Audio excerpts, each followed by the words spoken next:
கர்த்தர் அவனை நோக்கி பார்த்து, உனக்கு இருக்கிற இந்த பலத்தோடு போ, நீ இஸ்ரவேலை மீதியாரின் கைக்கு நீக்கலாகி ரட்சிப்பார், உன்னை அனுப்புகிறவர்.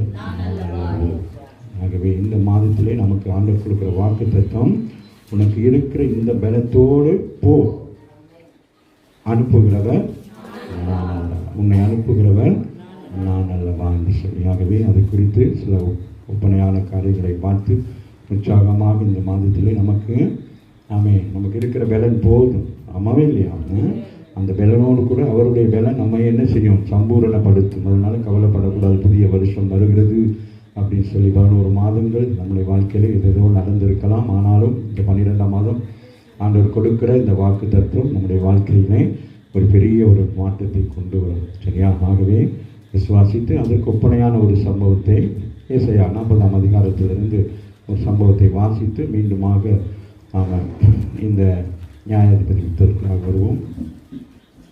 எடுத்துக்கொள்ளுங்கள். ஏசாயா 40ஆம் அதிகாரம் 29 நம்ம வாசிக்கலாம். சோர்ந்து போகிறவனுக்கு அவர் பலன் கொடுக்கிறார். இந்த மாலை வேளையிலே நமக்கு விசுவாசம் என்ன? நாம் சோர்ந்து போவோம், அவர் பலன் கொடுப்பார்.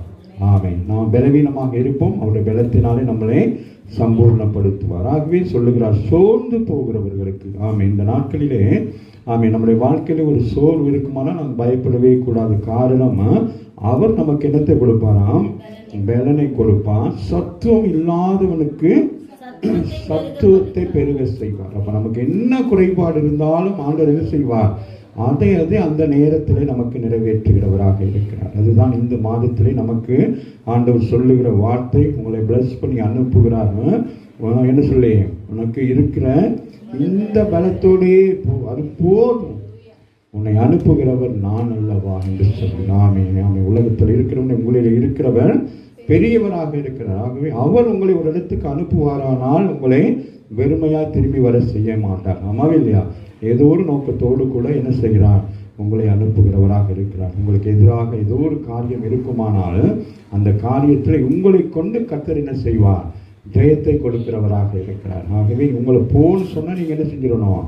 போயிடணும். அதுதான் மிக முக்கியம். ஏன்னா என்னது? அனுப்புகிறவர் யாரு?